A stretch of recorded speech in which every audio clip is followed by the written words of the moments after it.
I be on the low, I don't talk a lot. You talk more shit than the beauty shop. We can get it poppin' like the parking lot. We can get it poppin' like the parking lot. What up, people? It's your girl, Miss Female. It's your girl, Bonnie Stone, and you are now tuned into Question the Culture. What is going on? We have hungover. Huh? I'm hungover. Oh, okay. So is this too loud for you? You would pick this episode to be hungover in all its black excellence, but that's right. It's all good. Today we have a little different vibe energy for y'all. It's just gonna be your two favorite girls face to face with y'all, and we're gonna discuss something that's near and dear to our hearts. We out here for Black History. I ain't even using the word month. We just out here for Black History, and we choose it today to discuss it. All right. So sit back, relax, and enjoy. We got some fun little things, some things y'all might learn today. So we hoping that it's to be a educational show for y'all. You feel me? I like it. In between time and in the meantime, you know what it is. I'm going to keep it going with the usual, which is my honorable mentions. And today we're going to start off with Miss Harriet Tubman.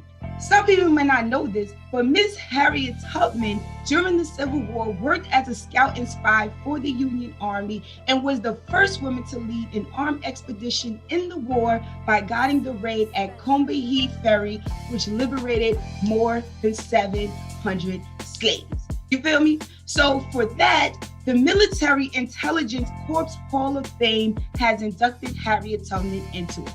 And Biden's administration is revisiting the idea of having the $20 bill with Harriet Tubman's face on it, explaining that America needs to show the diversity of its country in its currency as well.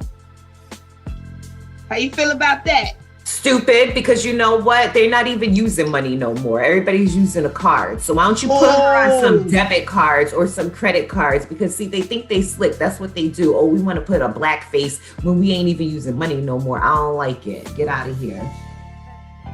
Good eye. Good Just eye. saying. I like it. Yeah, I like it. Man. So next up, we have Black South African professor, please, if I don't say your name right, Mashudu Shifularo. Now you know that ain't your fault, because African names don't have no vowels in it, but go ahead. Yep. It's supposed to be Black History. He performed the world's first 3D middle ear surgery. Okay? So we're going to give him a shout out for being the first in the medical field. Again, we just keep breaking ground in the medical field, and we need to start getting our flowers, man. I never see black faces in the forefront of medical stuff. They won't do that, but it was the forefront of Gorilla Glue. Wait, what? What you mean? The black doctor who mixed together the chemicals to get that glue out of her head. Oh, yes. Yeah. What's his name? Michael? So, shout out to Michael for getting that glue out of Sister Girl's hair, like for real. But I ain't messing with you.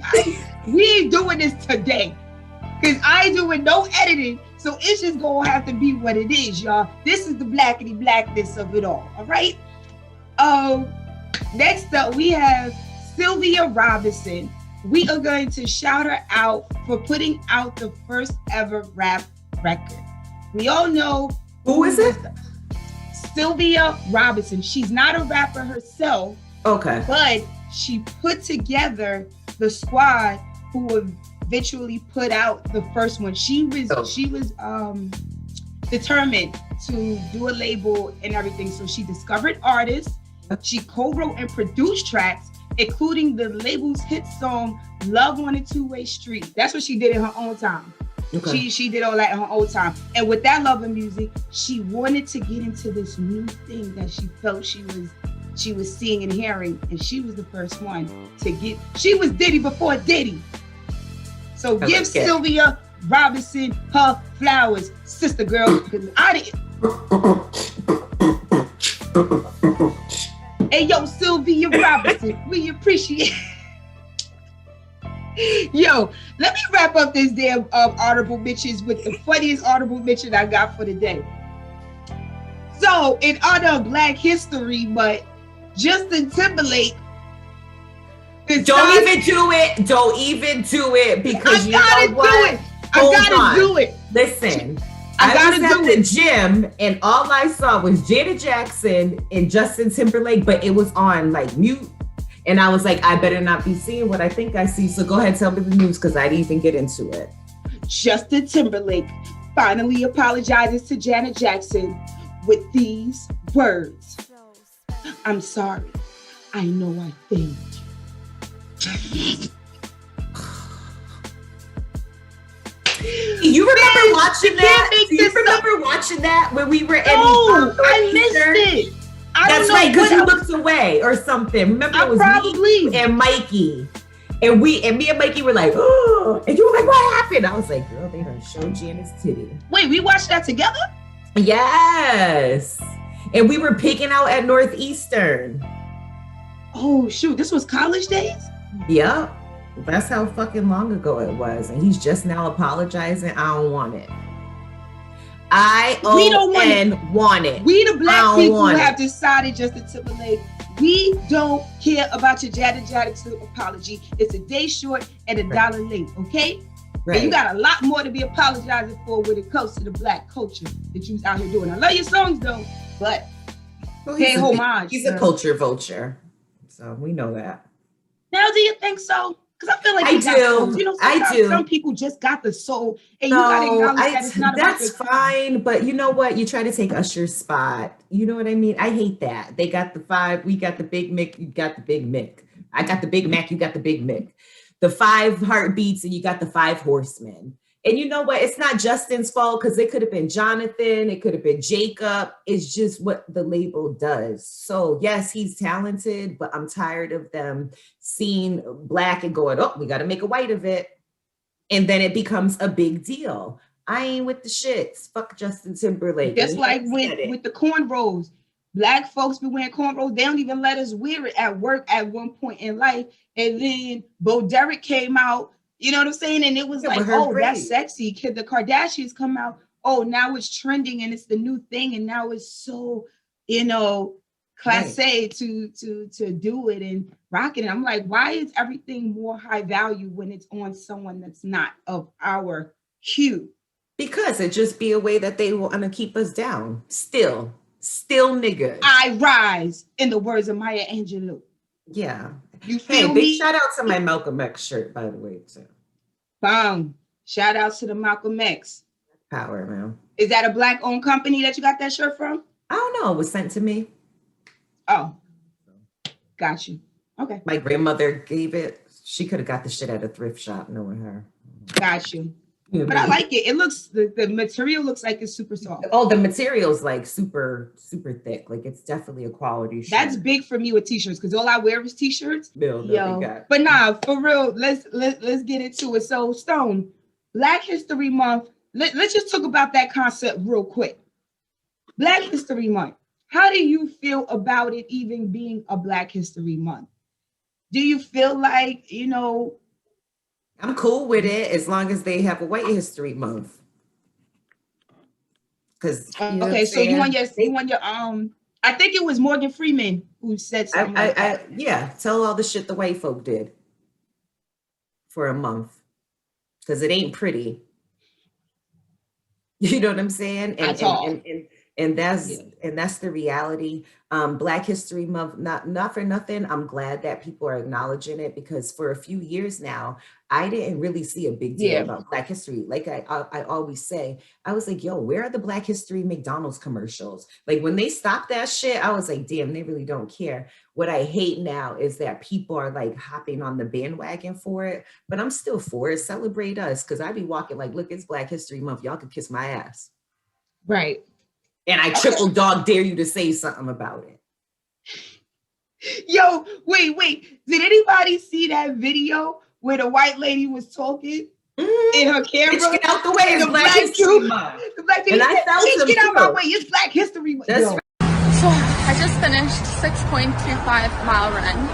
Why do some people look so cute when they run? I mean, I've got my... Move, bitch! Get out of my fucking way! It's Black History Month! Hey, get out my way. It's Black History Month.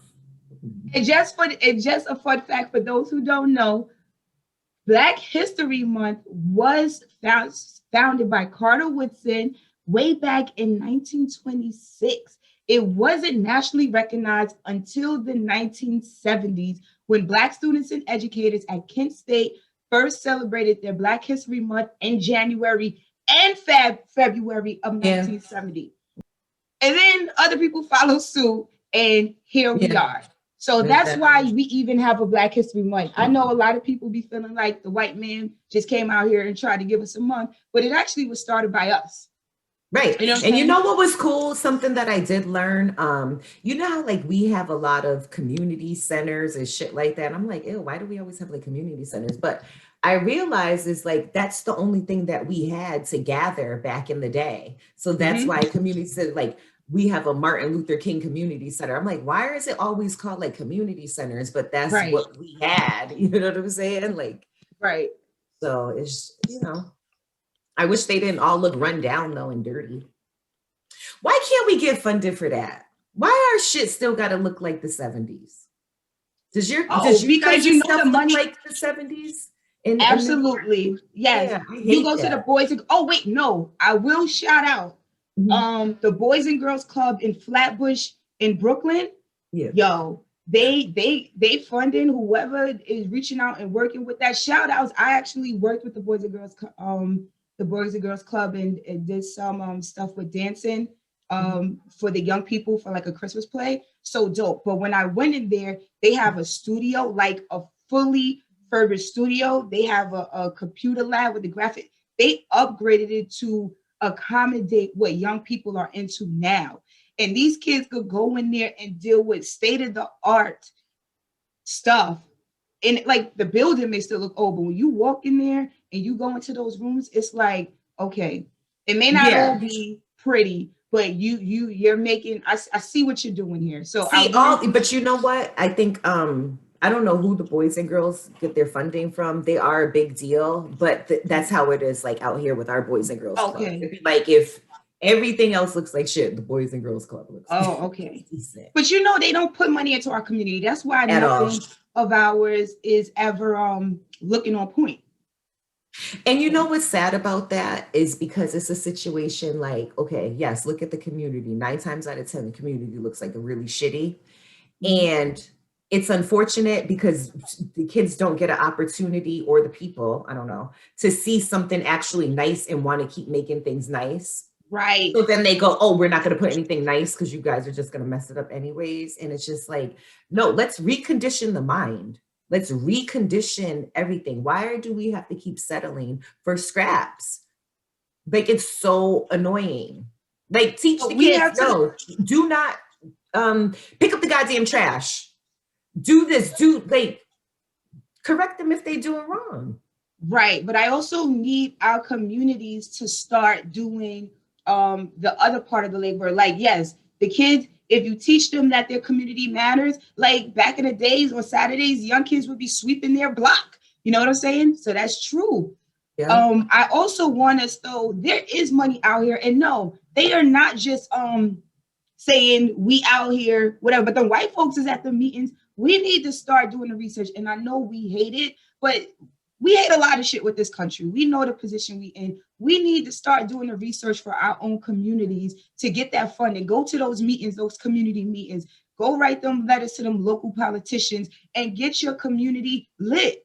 You know what's so sassy? Because I be thinking about it like this. Now, 9 times out of 10, when they have those community meetings, it'd be like at a library or one of the community centers. And I feel like people have a stigma to those things. So they don't come because it don't look fly. Like if they had these meetings in a sneaker store or the t-shirt shop and they made it more like hip to do it, people will be more apt to engage with it. But since it always looks like some old Thurgood Marshall type shit, oh man, me down the railroad, people don't want to do it. So now I have an idea. You know what? We got to make it fly. Like go and find something fly for people to attend, and then I think they'll want to get more acclimated. I think things are like so outdated now. Like We we're got to so reimagine on it. some stuff, but the stuff that's important, we haven't figured out a way to make it dope. So I'm gonna work on that. Because let's keep it 100. Information is not sexy.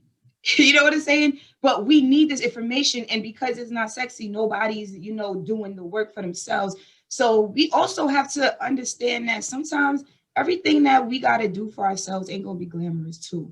We can make it fly. Yes, I love that idea specifically for the young people, because that's where we need to start. And if you have a sneaker store who says like, yo, you can hold your meet in here, and they get some like type of promo out of it, because once you got young kids in a sneaker store, you already know how that goes. So that would actually be something cool. But I also just want people to understand information ain't sexy. And, not everybody's going to make it up to appease us. And we have to roll up our sleeves and just do that shit too. You know what I'm saying?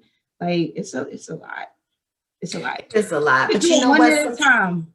Yeah, it's true. And you know what? Sometimes it could get frustrating because unfortunately, I feel like Black people, we still have that like very crab in a bucket mind frame. So as soon as they see you doing good or trying to do, they're going to try to find some way to bring you down or make it not dope. And we got to stop doing that too. Absolutely. I'm with you on that. So I want to go to a couple of fun facts. We're going to do fun facts. My first fact is Black Girl Magic Lisa, sorry if I ain't saying your name right, sis, Jalabiter invented the GIF or the GIF. So thanks to her, she makes your tweet funny. Oh, okay. How do you say that? Is it GIF or GIF? Because I call it GIF. I say GIF.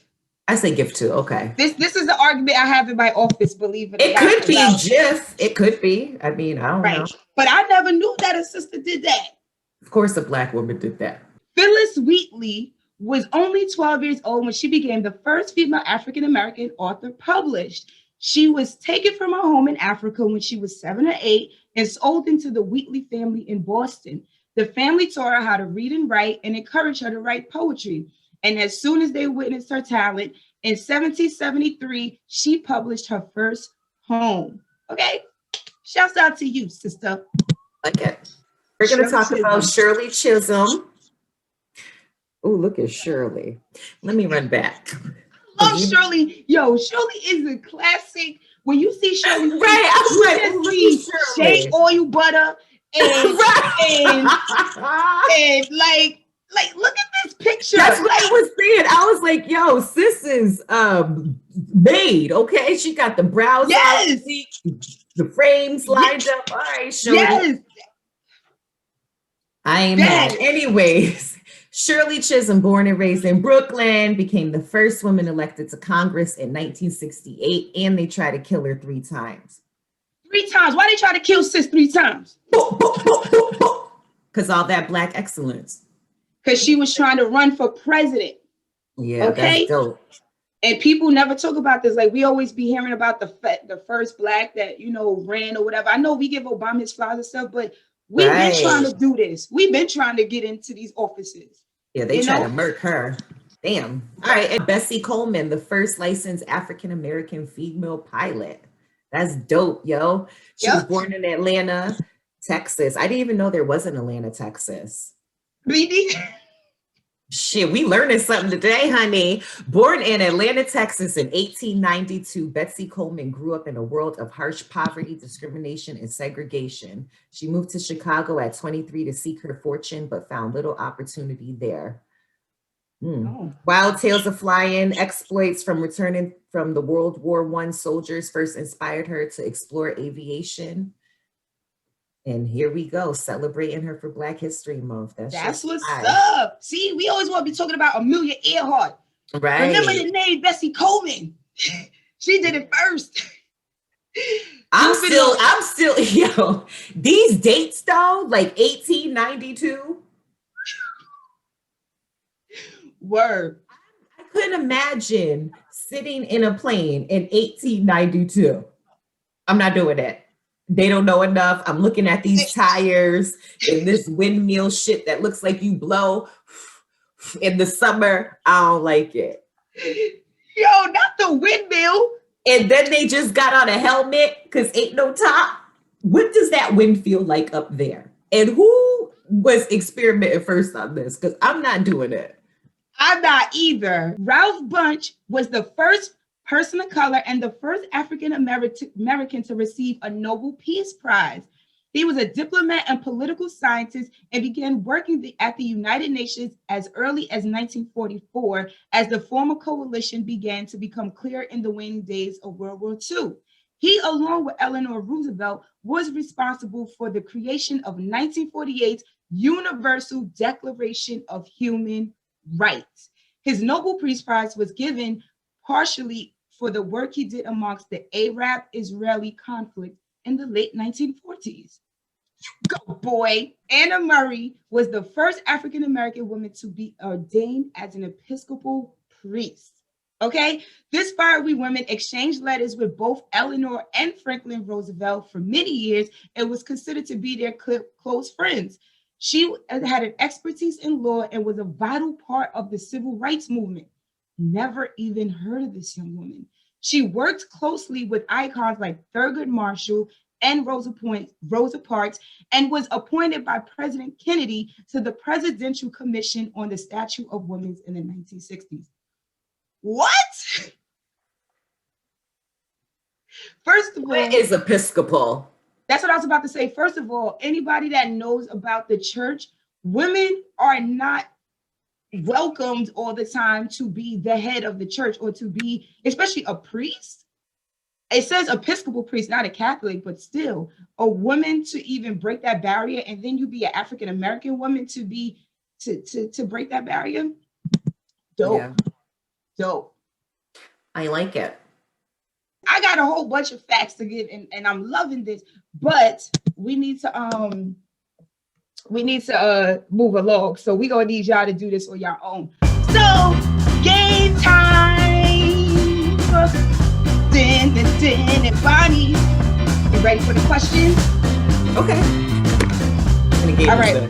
So we are going to name this segment Know Your Black History. All right. So first question, Bonnie Stone. Okay. And to all the viewers, drop down below. Matter of fact, for Black History Month, I'm doing some Cash App buys. So this is what we're going to do. I'm going to be paying attention to see if anybody gets any of these answers. If you get the answer, I will Cash App you some moolah. So, be ready. Here we go. Who was the first African American to serve as the United States Secretary of State? Thurgood Marshall. What happened? You know this one. I'm gonna give you one more chance because I Okay, go. All right. Let's put it like this. He was the only black man representing us in the government for a long time. Jesse Jackson. The military. Colin Powell. Yeah! Boom, boom. Did anybody get that answer? All right, we're gonna see. Okay. Now, here we go. Who wrote this infamous line? Bringing the gifts that my ancestors gave. Maya Angelou. I am the dream. Yeah! Because I know Maya Angelou. So let me finish it for the people. Go ahead. If you Finish don't it know for the this, people. if you don't know this, bringing the gifts that my ancestors gave. I am the dream and the hope of the slave. I rise. I rise. What do we do, Bonnie?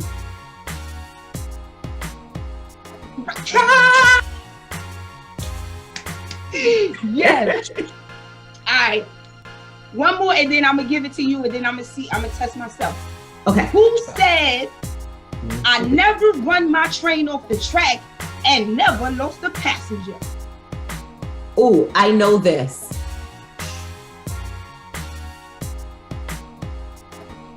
It wasn't Gladys Knight. Was that train to Georgia?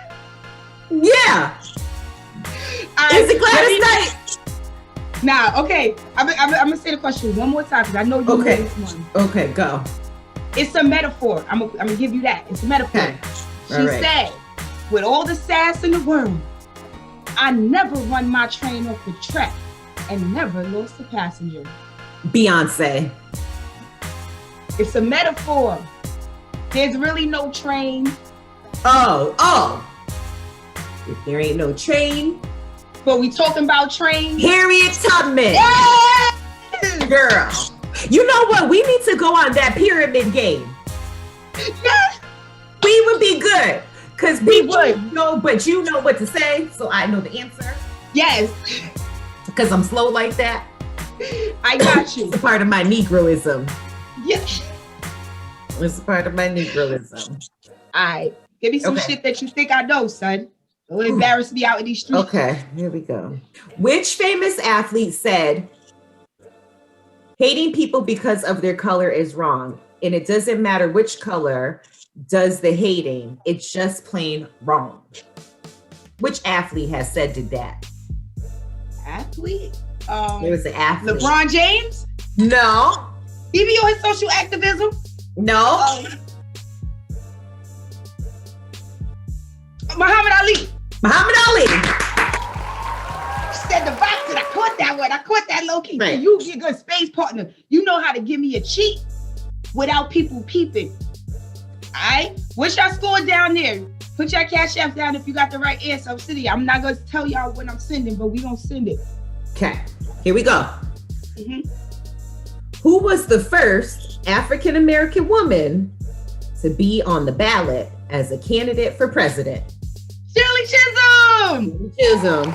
Shirley Chisholm. We just talked about her with her fierceness. That's right. Okay. She here a we bad go. chick. We'll move along.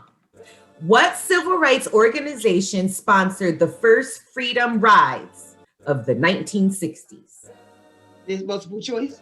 Okay. NAACP. No. You know what's crazy? I don't know a lot of black organizations. I don't either. But this one is kind of like stomach. Stomach. What's another word for stomach? The middle. Your gut? Wait, no, Oh. this thing. One more clue. When Okay. you go to the gym, you work on your You said stomach. Core. You got it! Corbin! Congress of Racial Equality. I know those people. I ain't I've never heard heard of them a day in my life. You probably heard of core in 4th grade. You just don't remember. All right, one more. All right, okay, I got it. Here we go. Okay. Who was the first African American golf champion on Girl, I don't tour know. of the Professional Golf I Association? don't know nothing about no damn golf. Nothing. You know a golf player. Let me see if it's If right. it ain't Tiger Woods, y'all. It is it ain't Tiger Tiger Woods? Woods. It ain't Tiger Woods. Okay, repeat the Do question you and know, give the answer. if y'all know this, and you can type in the answer in 5, 4, 3, 2, I was- 1. I was talking over you. Once you said golf, I checked out. So repeat the question Okay. for the people. Who was the first African American golf champion on tour on the Professional Golf Association circuit? If you could give the answer in 5, 4, 3, 2, 1, we'll cash app you. And it gotta be All up right. there. Who is that? Charles Sifford. Charles Sifford. Okay. I feel like Charles has an afro and a little balding patch right there. I feel it, but I'm gonna Google him. I miss my Uncle Charles, y'all. Oh, That Oh. was fun.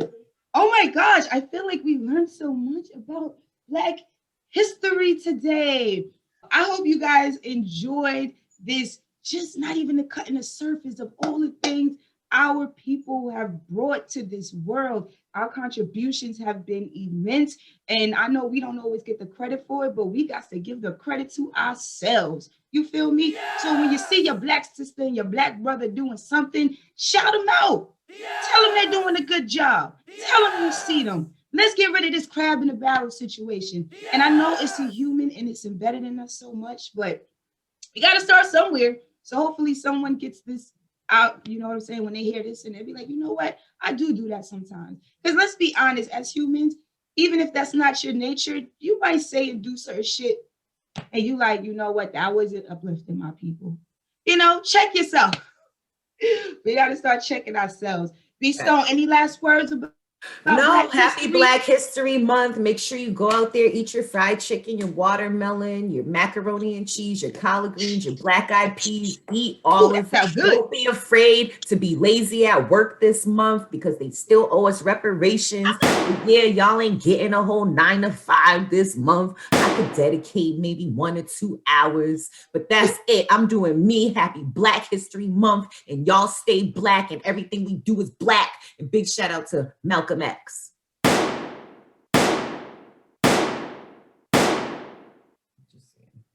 And that's what that on that. Hey, yo, Fee, take him out.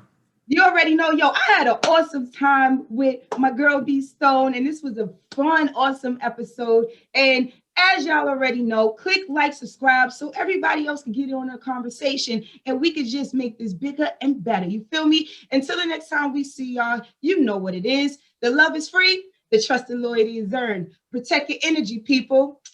Peace. Stay ready so I never have to get ready. Every few weeks, got a tendency to get petty.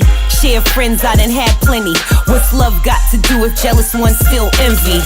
My circle tight like Ben Wall. Even on IG, still wouldn't friend y'all. When you a big deal, the hate be so real. Some days a hot head, my neck be so chill. Came out the projects, the Ville to be exact. Pick up the litter, I ain't talking about tidy cat. No one can tame me, game done changed up. Got the large picture, mind frame changed up for real. I be on the low, I don't talk a lot. You talk more shit than the beauty shop. We can get it poppin' like the parking lot. We can get it poppin' like the parking lot.